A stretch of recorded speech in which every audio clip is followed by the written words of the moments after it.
Hey everyone, and welcome to the All Elite Zone podcast on YouTube and Twitch. As you can see, we're here live with the ECW legend Sabu.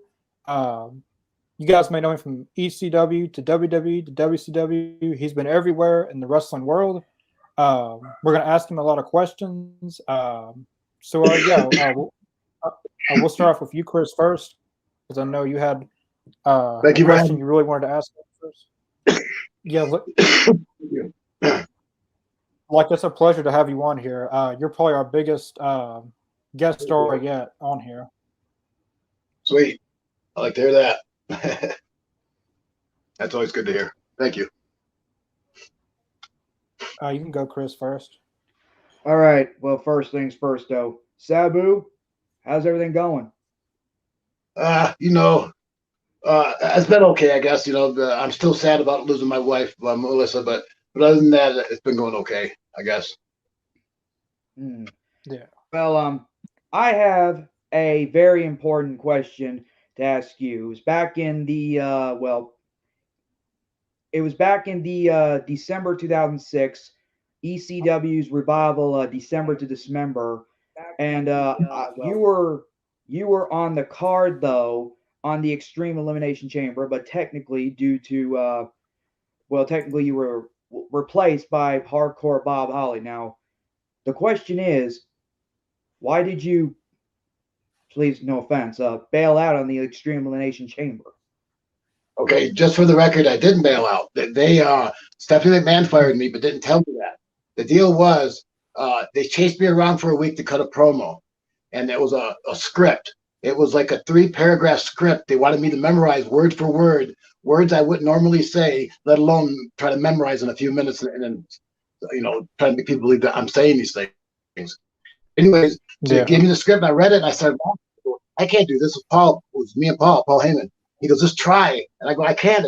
Even if I could remember these words, I wouldn't say these words. Sabu, my character, wouldn't say these things, And then he goes, just try anyways. I said, how about this?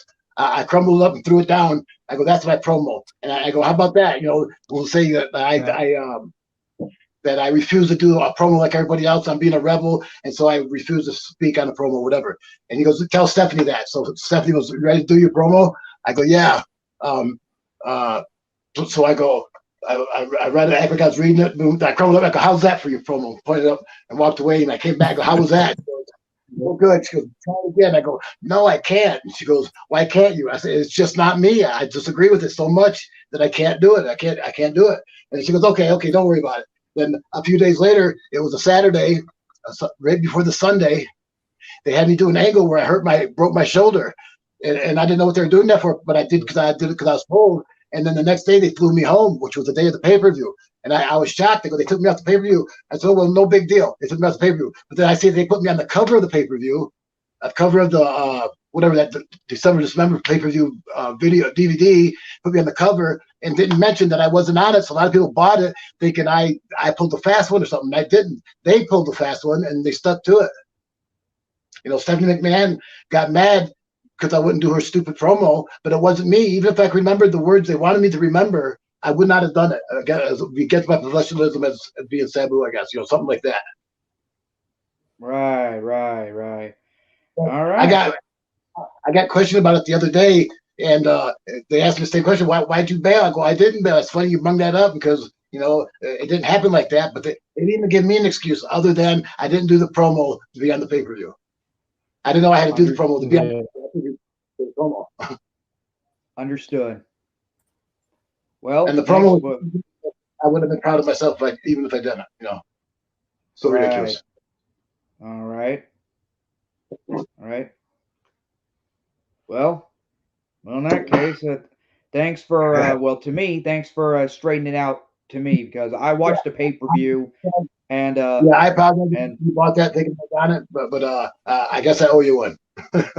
Well, I guess I'll go next. Well, my first question is, how did you get into ECW? I mean, that was I want to say your first major promotion, but that's the first major promotion in the United States, that's for sure, and the first promotion that let me do what I wanted to do the way I wanted to do it. First promotion ever let me do that, besides FMW. but first promotion in the States and pretty much the second in the world to let me do what I wanted to do, and I got to change wrestling without trying to. But anyways, what got me into ECW was I was in Japan. Boom, boom, boom. And I stopped in Detroit before I came home to wrestle in Detroit. And this referee, Pee Wee John Moore, said, "Hey, why don't you try wrestling for ECW?" I go, "What's that?" He goes, "There's a company Eddie Gilbert runs out in Philadelphia." I go, "Nah, Eddie Gilbert won't like me because we're both short, and he don't want somebody shorter than him or as short as him on the show and going over." So I said, "Nah, I'm not even gonna try." And then my friend Dennis Carluzzo called me, who ran NWA New Jersey and was the president of the NWA for a little while. He said, "Call Todd Gordon from ECW. He's a sucker. You can get $500 from him." I said, "All right." So I called him and I said, "Hey, Todd, this is Sabu, boom, boom, boom." He goes, "Oh, great." He goes, "How much do you want?" And I said, 300 because I was scared to ask for 500. So I said, 300. He goes, "Yeah, sure, you got it." And then I came in, and it happened to be the same day he fired Eddie Gilbert and hired Paul Heyman and hired me the same day. So it was kind of a chance that we were there at the same time. Yeah, I know. I don't know if you know who Joey Janela is, but he put a post on Twitter saying that he doesn't believe in wrestlers handshaking anymore. And I know that you responded to that tweet. I disagree with that. You know, you got to show us a thing of respect, even if you don't mean it. You got to fake it. Yeah. Like professional wrestling. Hello? You're cutting in and out. I can't hear you. Oh, can you hear me now? I hear you now. What I was saying was, like, I'm a professional wrestling, like a referee, and I was always taught. Well, we got Bill in the house. Uh-oh. Bill's in the house. Okay, you're taught what? Well, I was saying that I'm a professional wrestling a referee, and I was always taught that always shake everyone's hand before you leave. Well, to shake everyone's hand when you get there, and to shake everyone's hand when you leave, to show your respect to everyone in the locker room. And I mean, a lot of the younger wrestlers now doesn't want to do that anymore. But I feel like that it's a show of respect to the wrestling business and to everyone on the card. But I saw your reply to that tweet. Yeah, for the older guy to respect that young guy, he has to shake his hand. He's got to earn that respect. And part of earning that respect is by being humble and offering your hand. Yeah. I usually come in the dressing room. I walk in the middle of the dressing room, put my bag down, and go to each and every guy, shake their hand, boom, boom, boom, boom, boom, boom, boom, and then sit down at my bag and start getting dressed. I'll do that first before almost every single show. Even if I don't want to do it, I do it. Even if I don't like the guys, I'll do it. Yeah. Well, Bill, it's very great to have you on here. I know you're part of the TNI podcast, but if you want to ask the question, you're more than welcome to ask your question now. Oh, no. Yeah, I go way back with you, Sabu.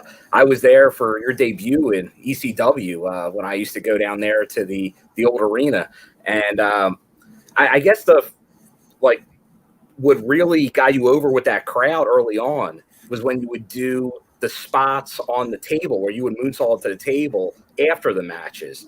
I just wonder what made you think to do that? Just like what started that? And I know that kind of became the tradition there for a while. Yeah, well, one day me and my uncle wrestled in Japan as a tag team, and I got beat. And he didn't like to finish, but I had to do what I was told. So I got beat, and after the match, he's kind of trying to punish me. He goes, "Get back in the ring and get your heat back." I go, "What do you mean?" He goes, "Think of something." I go, "How about I moonsault the table?" He goes, "What's that?" I go, "I'll show you." I threw the table in the ring and I moonsault the crash, and I did it as a form of punishment. Then I did it as a form of celebration too. Then I got to be too beat up. I couldn't do it no more. I paid for it in the end, that's for sure. But I used to do it because my uncle sometimes after the match would hit me with the umbrella or slap me around if I lost or even if I won. He always punished me even if I won. We're celebrating and punished me. So as a form of punishment, I would break the table or moonsault the table, or a form of celebration, I would do the same. Like Hulk Hogan flexing and doing his thing, I would take a table. Yeah. Well, that was very, like, I remember watching WCW. and seeing that, like you would just after the match, you would destroy everyone with the table. Not something that I really, not something like that I really liked that you did. Oh, right on. Well, I just wanted to ask real quick. I just wanted to ask, who are a few of your like favorite people to work with, either like backstage or like in the ring? Well, backstage is different than working with. Backstage is I hang out with guys when even if I don't wrestle them, I hang out with them. And usually, only time I hang out with the guy I'm wrestling is if I'm wrestling him. Unless he's like one of the guys I hang out with, like Sandman or Van Dam. I talk to those guys anyways. But if I was wrestling, say, I don't know, Owen Hart, I would only talk to Owen Hart if I was wrestling him. Probably just say hello and goodbye in the dressing room. People like I probably wouldn't buddy up with him and stuff. Boom. Anyways, what was the question? I was just wondering, like, who are the like people you've enjoyed like working with in the ring the best? Well, of course Van Dam, but that'd be cheating because I trained him, and we hung out together all the time. We're still pretty close, best friends. So that'd be cheating to say him. But I liked working with Scorpio, Sandman, a lot of guys. Even Stevie Smith, I liked working with him. Even the Blue Meanie. Yeah, like I used to always like your work with Rob Van Dam and Sandman, and just to name a few. But my favorite was probably RVD. I like your matches in I like Impact when you came back your last run in Impact. Your matches. Well, I thought my favorite matches in ECW was the very first one I had with Taz because that was the Rawest. That was when he was the Tazmaniac, and that was the Rawest. So that's like my favorite match in ECW. And he's probably my favorite rivalry, besides Van Dam. I keep saying Van Dam, but that's cheating. Like I said, I trained him, so I really can't say he's my favorite. That would be cheating. Yeah. He is my favorite. Well, my next question is, how did you meet Melissa Coates in the wrestling business? Because I know she was your manager there for a long time. Yeah. But how did you get to meet her? Well, about 20 years ago, I met her in LA for XPW. We got stuck in the same hotel room, and she slept in the bed, and I slept on the couch. I slept in the chair, and boom, 15 years later, these guys were picking on her, bullying her on the internet, saying that she was a slut and stuff, and that she had sex with me, and which wasn't true. I was married at the time, and it wasn't true. So she called me and said, "Hey, these guys are bullying me. Could you tell them to stop?" I said, "Just don't worry about it." She goes, "No, but they won't stop. And it's not true what they're saying. They're saying this and that. And it's not true." I said, "Of course it's not true." So I said, call them and say, "Hey, leave her alone." And they did. And then we've been friends ever since. That was about 7 years ago. Wow. But I met her about 20 years ago. And she's my favorite person in the world. Yeah. I used to really like her managing and stuff like that. And So, Chris, do you want to ask a question next? Why not? Let me see. Oh geez, I got a lot of questions for Sabu though. But here's another question. It's from TNA back in 2005 though. How did you feel wrestling Chris Parks or Abyss in the first ever TNA's barbed wire massacre match? How did you feel that night? It was pretty good. I was a little disappointed on the emphasis they put on the match by putting it on first. That was a main event match. Even if there's Hulk Hogan there, it should have been a main event match. And they put it on first because they said that it might take too long to put the barbed wire up and down. And they got the barbed wire up in about 5 minutes and tore it down in like 2 minutes. So they were full of shit. But they was trying to, take the emphasis off it being the main event, I guess. And but anyways, I liked it and I had a good time wrestling him in it. And it was a match of the year for that year, 2004, I think. And it was all right. It was fun. Sorry. What's that? I said the only thing I didn't like was. Sorry. No, you're good. Can you hear us, Mr. Jacobs?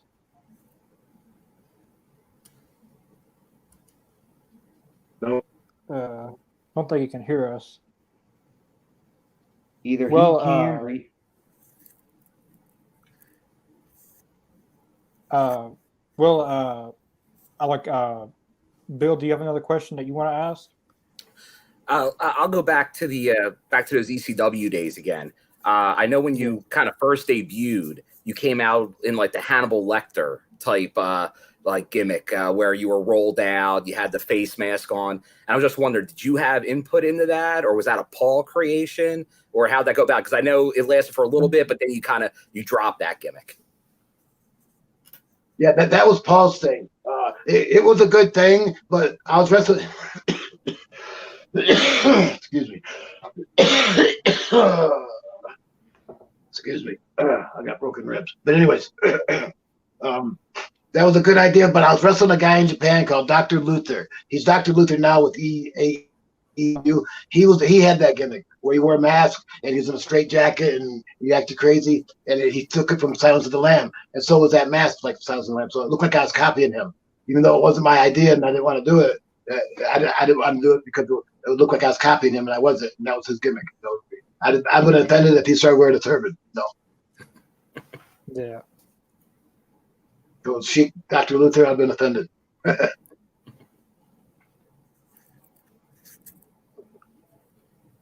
anyways, that was a pretty good gimmick. But even the wheeling on the dolly, that was a good gimmick. But Paul never took much time into preparing for it much. It was every night when I did it, it would be a makeshift dolly and a plastic chain. Sometimes a rope would tie me in, and he took time to prepare it to make it look like it was sweet. It never looked sweet. It was raw, that's for sure. And it did work. But like I said, he never prepared for it. He never had like a sweet gurney or a real gurney. Yeah, that's very cool. Can you like hear us, Mr. Jacobs?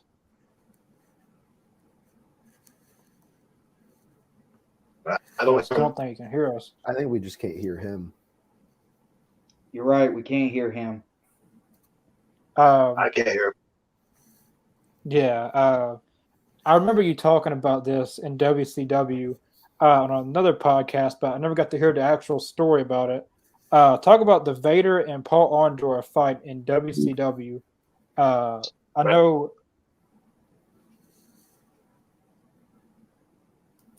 You know what? Got cut off at, you know. Oh, I was going to say, I know you talked about that in a previous podcast, but I don't know if like any of you guys have heard that story, but like I remember you talking about the Paul Orndorff and Vader backstage fight incident. Okay, yeah. I was in WCW at the time for a very short time. I happened to be right by this room where Orndorff and they were arguing in the hallway, and Orndorff said, "Follow me," and Van Vader followed right behind him into a room. They closed the door and it was boom, boom, bam, boom, ow, ow, boom, boom, crash, boom. And Orndorff comes walking out, and Vader, his face was bleeding on the floor. And I seen that with my own eyes, so that's what happened. It didn't happen that way, but I didn't see what happened. But Paul Orndorff come walking out of that room with a little arm and blood on his knuckles. Oh wow! Yeah, and I see talk about no disrespect to Vader, because I like Vader, or I used to like him before he died. But I liked him, but he said it didn't happen that way. He beat up Orndorff, but I don't think so. Yeah, Orndorff stuff. I've heard a lot of people talk about that fight, but I've never really heard a story. But this is my first time hearing a story from you.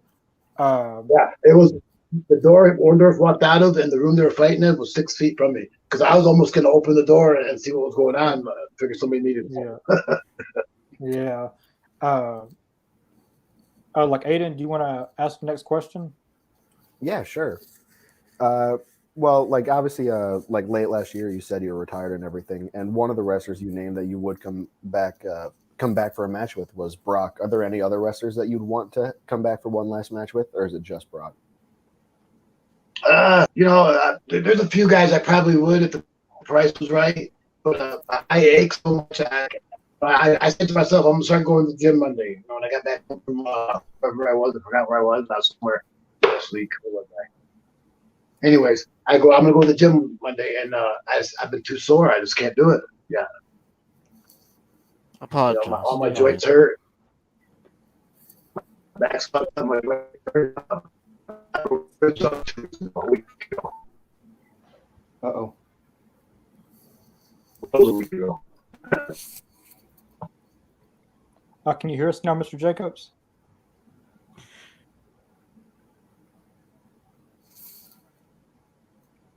Yeah, I can hear you. Can you hear me? Yeah, we can hear yeah. you now. Yeah. At least I can. I apologize. It's bad weather down here. I apologize. Come inside.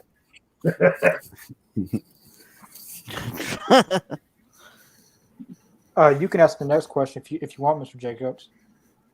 Oh yes. I was gonna ask. Actually, I wanted to know the story behind falling off the R.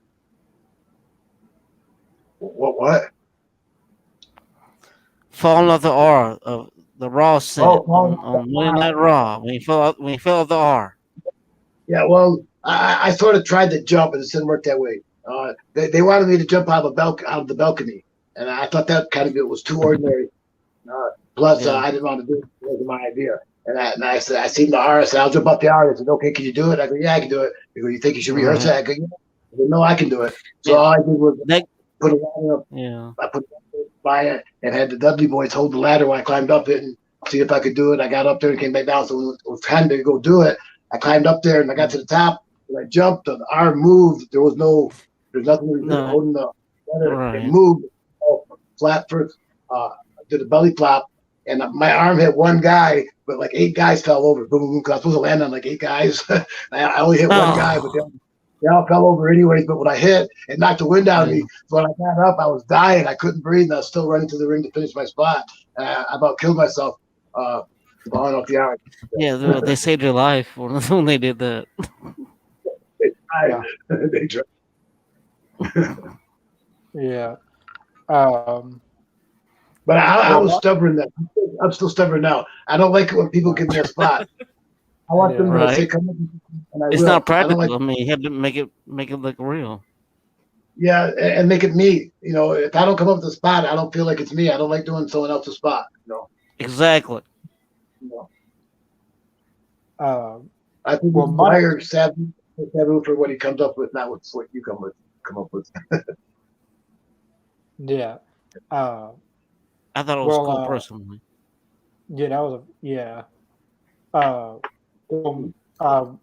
my next question is, what was it like to work for Paul Heyman, the man behind ECW? It was good. Yeah, it was good. It was profitable, but it was good. It was fun. You know, I couldn't do no run for a couple of years. You know, I was the top guy for the time. You know, and that was first. I got to do whatever I really wanted to do, the way I wanted to do it, when I wanted to do it, and how I wanted to do it. You know, I couldn't do wrong design. I didn't do that. And that's what made the company was let guys be good at themselves. He found out what they were good at. Yeah. You know, so it was good working for him. He's a genius. He's a bit of a jerk off because he don't pay that good, but he's a genius. All right, I ain't gonna say nothing. Well, question. You have another question? You can ask. Didn't hear it. Your time in WCW. Tell us about that.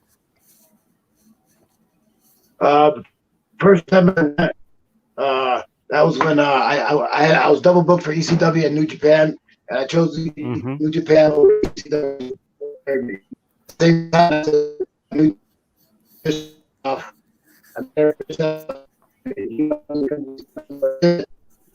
but they didn't offer me no money, so I quit.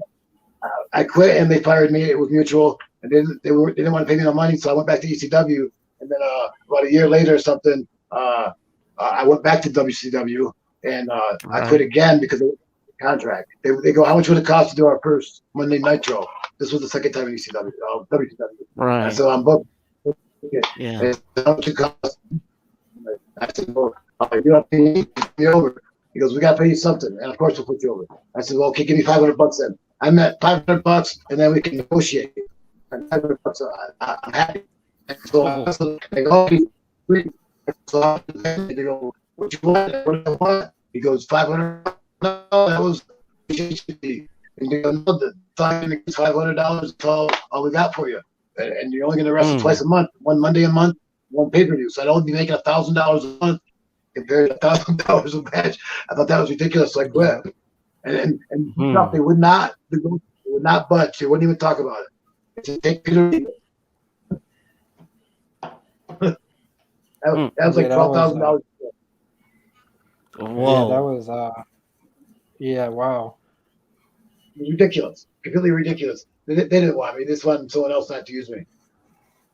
Wow. Well, my next question is, what was some of your favorite ECW matches you wrestled in? Because I know you had a lot of great matches against different people, but what are some of your personally favorite matches in ECW? Good question. 1993 in Philadelphia, Eastern Championship Wrestling was Extreme. My very first match in ECW is 1993. It's my favorite match, probably of all times. But that's my favorite match in ECW, that's for sure. And then, the barbed wire match with Terry Funk, that's one of my favorites. Ugh. And stretcher match with Van Damme, that's one of my favorites. 30 I minutes. was gonna mention the three-way dance. That was one of my favorites too. That's what put our company on the map, was that three-way match. It was a 1 hour long match. Yeah, that's what that put us was on. awesome. Line was crossed. Yeah, not true.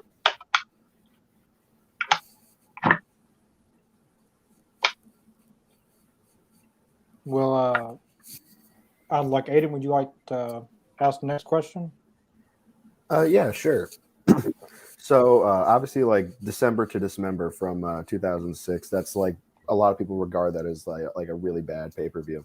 What was like Backstage like? Like, what was just the atmosphere after like you get taken out of the main event and the crowd is just chanting for everything?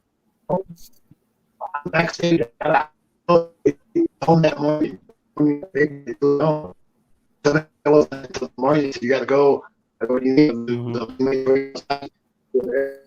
If I could, and I take it up, and I think about,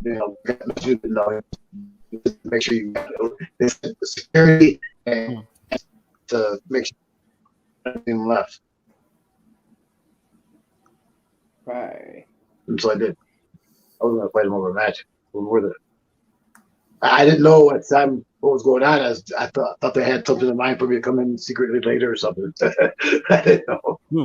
I didn't know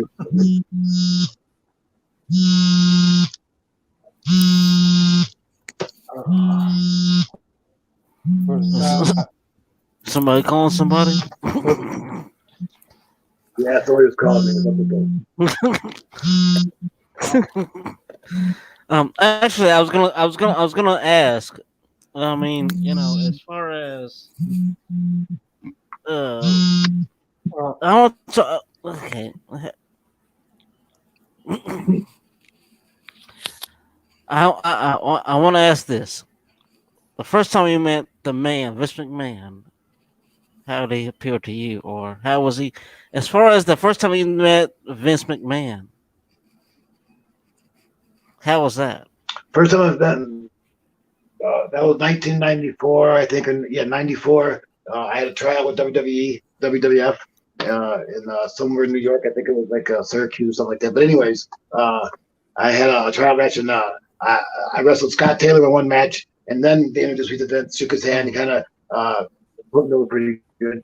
And and he said, he pulled me in his office for the next day and said, "I want you to wrestle Owen Hart, my mark match, his favorite match for me."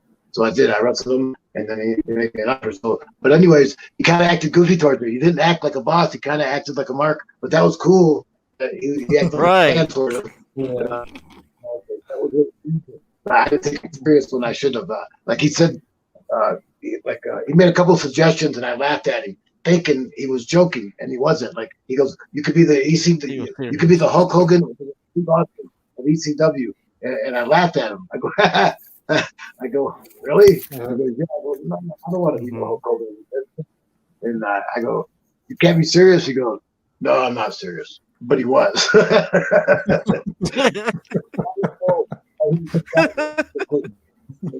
was kind of like that. That sounds just like him, though. One time I was going to do the John Cena thing through the table, boom, boom, boom, and he was like, "Be careful because I took a bump out of the cage and landed on this table and busted my ass." I go, "Well, that's you," Right? And laughed, and he didn't. And I go, "Well, I bet that's you. You got a bad aim or something." I meant that's you. You're a fucking idiot. I know where I know what I'm doing. But he didn't get to the. He didn't laugh at my jokes. That's funny. And one time he shook my hand like a retard so hard that I had a bad neck, and I had a sound like ah, and he goes, "Oh, I didn't know you're so fragile." Yeah. I go, "Oh, anybody's fragile if you shake their hand like that." Like he shook my hand like he's retarded. He did, no shit. And he's a pretty big guy. He's strong too. Yeah, he's a big dude. He's a sissy or something. He's not a sissy. You don't think he had the best in the world? No. I bet you he's probably kicking Gracie's ass. I bet you. He's the last one to run from a fight. I give him that. This is not a slouch, man. He had a lot of guys to learn from. Right. Well, my next question is: do you watch like AEW like at all? No, not really. Only if I remember it's on, and I think it comes on here in a couple hours, pretty soon. I think the Wednesday show. I don't know, it's so pretty, I guess. But I'll probably watch it tonight if I remember. Usually, I watch 90 Day Fiance. Yeah. Gotcha. Well, What? like I would personally, like I know you said that you're retired and you would only come back for like if the price is right. But I personally would like to see you against Darby Allin. I don't know if you know who that is, but he's a yeah, he's a I very know. hardcore wrestler. Yeah. What do you think about But for me to come back, for me to have an ideal opponent, I don't want somebody who does my stuff or does something like I do. I want to wrestle Brock Lesnar who doesn't break tables, who doesn't take crazy bumps, who does power stuff instead of flying stuff. Right. That's the kind of guy I want. feel you. That's always the kind of wrestle. I don't want to wrestle somebody who kind of does my stuff or stuff like me. I don't like to pretend. I like boom, bam, boom. You know, I want big bumps given to me, not the same thing I'm giving to the guy or close to it. You know. Right. Mm-hmm. You know, whenever Paul brings somebody in, who do you want? Well, you know, I want somebody like Mike Awesome. You know, every time you pick somebody for me, I want someone like Mike Awesome. So he give me like One Man Gang. You know, Gary Albright. You know, big guys like that with didn't do my stuff. Right. Although, guy though, I forgot about that. Mike was a cool guy. But anyways. Now, I want to go back to your time in TNA. How was that? Now, that's what I want to know. Yeah, it really wasn't so bad. I should have been more loyal to them, since they didn't want to pay no money either. And when WWE was starting the ECW thing, I chose ECW because they wanted to pay me more. TNA made me a lousy offer. I know they can't afford a lot, but I was too old not to take the money. I was too old to say, okay, I'll be loyal to you for 20 years even if we don't make money. I can't do that because she had a lot of money. She didn't think most of the guys didn't make much. They only made like 20 or 30,000 a year, but they had to be loyal. I hear you. And it helped a lot. Yeah. It helped them because they were getting paid garbage. They offered me $40,000 a year, and if they're gonna give me $1,000 a match. If I didn't have 40 matches that year, I owed them money. Like if I had 35 matches instead of 40, I'd owe them $5,000. They're gonna give me $40,000 a year. So no, that's okay. Yeah. Well, that's I made not a lot of money. I mean, we were doing my own bookings on the independents than I did anywhere else. Really, except for WWE. The year I was there, I made some good money there. But anywhere else, I made bookings on the independents. And I got to do my own thing on my own. Chris, do you have a question that you'd like to ask next? Well, since I haven't, well, it's been a while though, so I'll ask anyway to Sabu though, and Sabu, I know you're retired. Well, I don't know for sure to me, but and also, but here's a question though: if you were in your prime right now, and I know you're not a big fan of AEW, but if you were in your prime right now in AEW, and you were in a, let's say, an unsanctioned lights out match, who would you go against in AEW right now in your prime? I don't know. Probably like I don't. To have a good match with Big Angle, to have a Big Angle, I'd probably say Jericho. To have a good match, I'd probably say Yeah. Evan. I forgot Evan's board's real name. I forgot, but Evan Board, I like him. That'd be dope. Sabu versus Jericho. Come on now. And Snoop Dogg. Snoop Dogg doing commentary. Snoop Dogg is flat. Yeah. That was terrible. He almost broke his leg out there. Yeah. So technically, he probably got $1 million for that spot. So technically, it would, if you were in your prime right now, it should be, well, if it was a fantasy, it would be Sabu versus Chris Jericho, unsanctioned lights out match, and if you were in your prime right now. So technically, that's all I got to say about that. Yeah. Thank you. But if I was in my prime, yeah. If I was in my prime, I still want to wrestle Brock Lesnar. You know, he's the best. Oh. Bill, do you have a question that you like to ask? Yeah, like I know you were talking about AEW, and then obviously AEW's out there. You had your recent run in Impact not that long ago. You just showed up at GCW not long ago. You were at a lot of promotions during big times. Obviously ECW when it became huge. You went back to the ECW brand under the WWF. Mm-hmm. You were in WCW, New Japan. You all around the world. Where do you think wrestling is today? Like independent, the big promotions.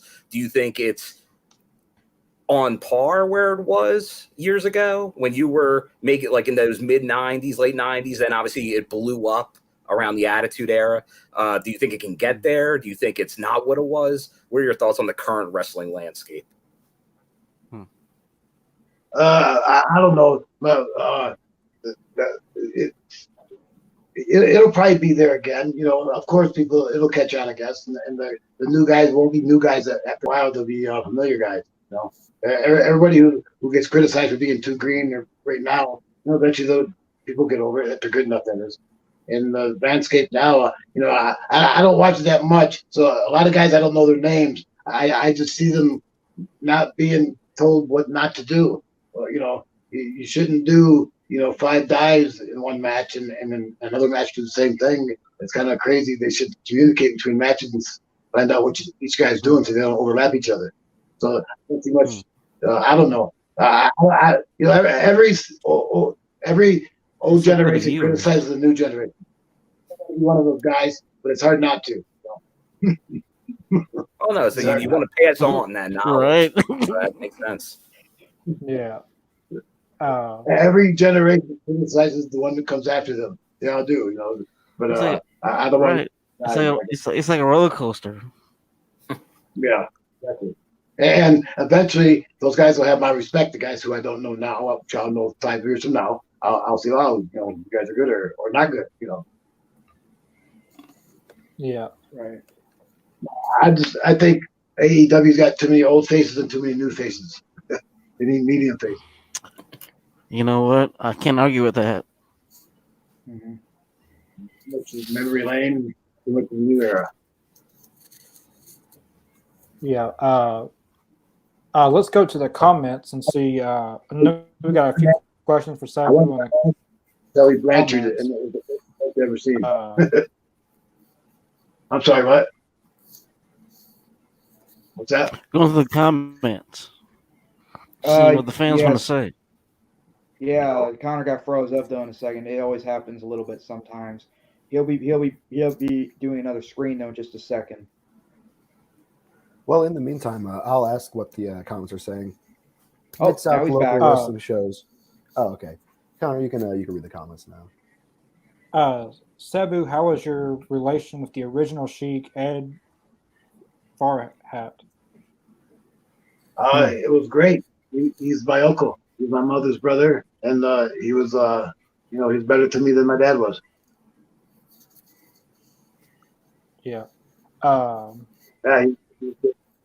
Very good man, very nice man.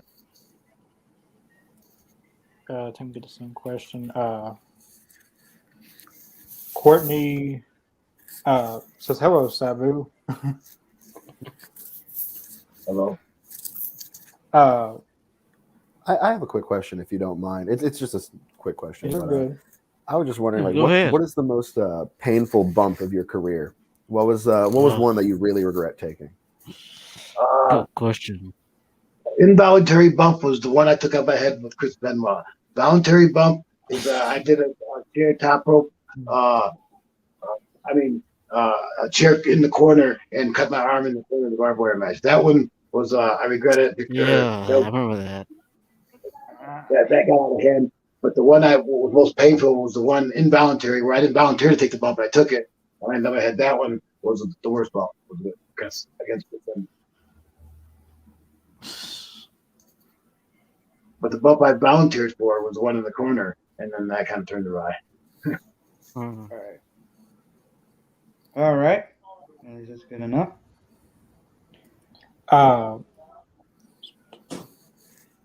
Well, my next question is, I know you went against John Cena a couple times in WWE mid 2006. What was it like wrestling John Cena? It was okay. I liked wrestling. He was pretty good. He's a cool guy and very respectful. And I thought we had good matches, pretty good matches. I got bad reviews on him before I wrestled him, saying that he's a crowbar and he's so heavy and that he's clumsy and shit like that. And he wasn't. He was a little bit heavier than I'm used to, but still nothing to bitch about. No, he's good. He deserves everything he gets. Well, let's see. I'm not even a John Cena fan, but I'm a fan of wrestling him. I'm not a fan of watching him work. I fall asleep watching him work, but if I had to wrestle him, I wouldn't mind it. Right. That's fair. It's totally Indeed. fair. Well, anyway, I got something to say though to Sabu though, not in a wrestling or shoot way, but I do want to let you know some, Sabu. Do you remember when you were in Nashville 2 years ago in October? World Championship Wrestling. Yeah, I do. Yeah, I think so. Yeah. Yeah. In case you don't know, though, I'm the guy who was supposed to introduce you and Alex Ocean, your opponent, in a hardcore match at Halloween Hardcore Heaven. But let me explain. The reason why is because a friend of mine, a friend of mine got contacted by COVID, and I didn't want to take the risk going to Nashville with him getting contact, so I had no choice but to bailed out. So I was supposed to introduce I'm glad you did that. I'm glad you did that. You should. There's no one there wearing a mask, and everybody. Right. Mask. Good thing you didn't go. You might have spread it. You got that right. But still, Sabu, I always wanted to do this, so I was supposed to do it in Hardcore Heaven, so I'll say it anyway. From Bombay, Michigan, he is the homicidal, suicidal, genocidal, and ECW original. He is Sabu. Thank you. Thank you. Welcome. Let's I have a question real quick. go ahead. I'm I'll be someone who, right back. I love Alright. wrestling and everything, but I feel like it's feels like it's a field that's very difficult to break into.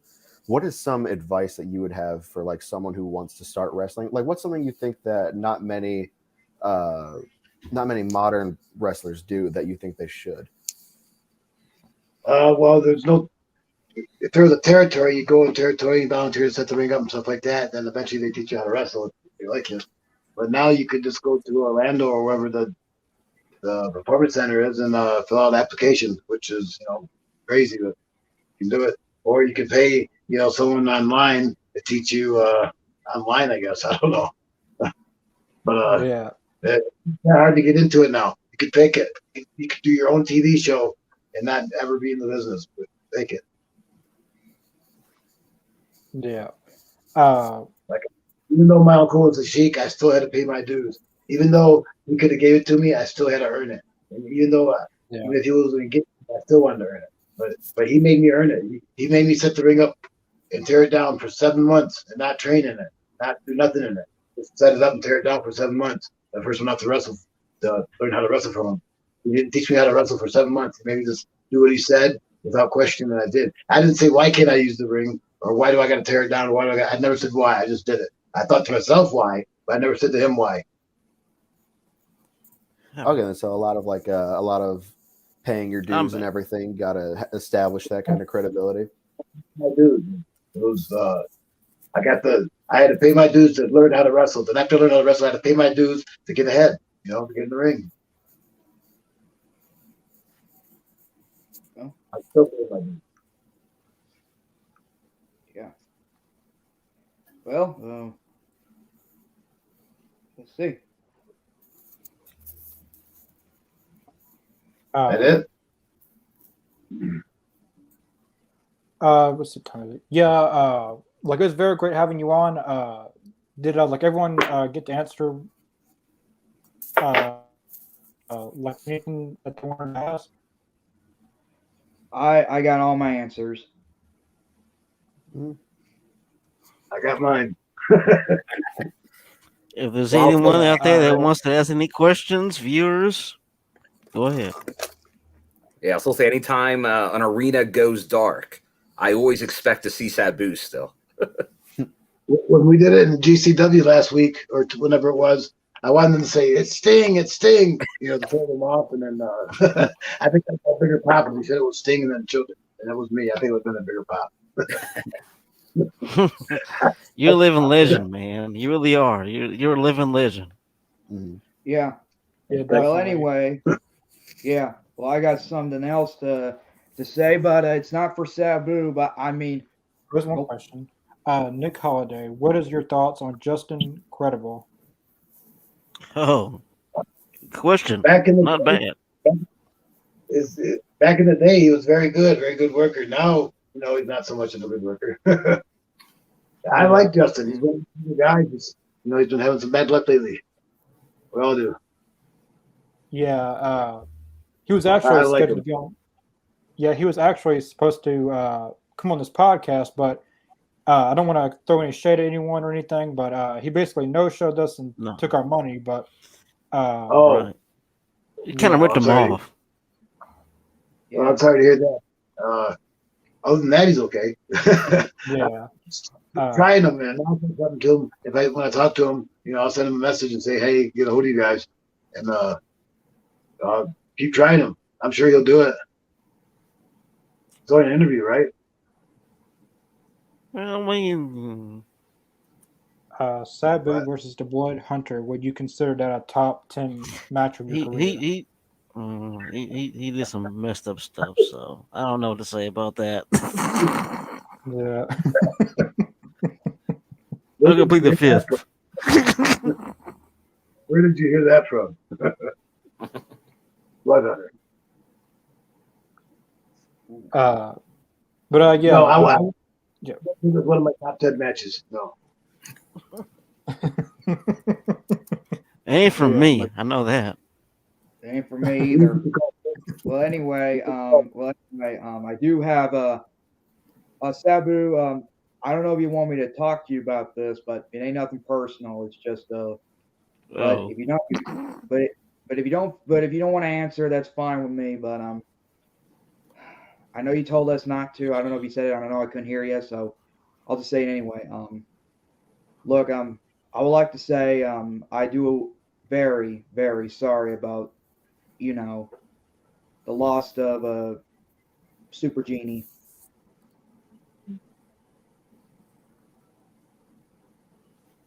Thank you. And I'm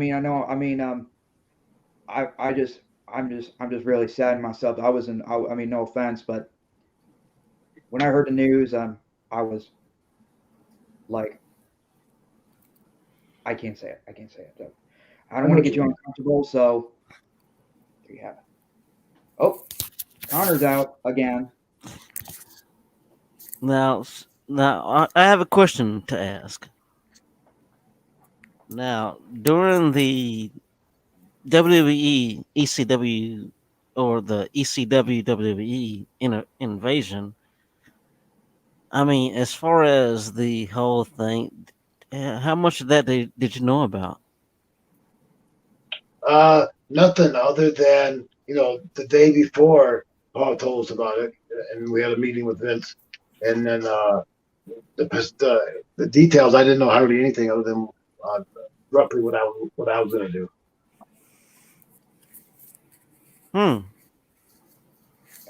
That makes sense. Back then they didn't have everything planned out like we do now, where everything is scripted and everything on every movement is called ahead of time. And back then it wasn't like that. It was mostly reaction on your feet, not reading the script. Yeah. Oh, so you had to go right by the script back then. Is that the way it is? That's how it is now. Got to write the script. Back then, right. It wasn't like that. Okay, I get you. They had a basic outline. Yeah. They had a basic outline of what they wanted, and then you fill in the blanks your way, and then bullet points. Trust that. Now they don't trust it. Yeah. Now everything is scripted, not bullet points. Everything is written down. Every movement. Ugh. Yeah. That kind of sucks. Yeah. I seen Nick Holiday. Do you know who Outback Jack is, the wrestler? Yeah. Wow. Who was Outback Jack? He was a guy from Australia. Yeah. He's a guy from Australia. 80s. Yeah, this guy right here. True. Yeah. No, that's Don. Bulldog Don Cat. Oh, you found the picture. Yeah. Yes, him right You there. found Outback Jack. Yeah. I was just gonna say, we were just talking about you. We were just talking about how happy we are to see for you to be here, and that's all we're talking about.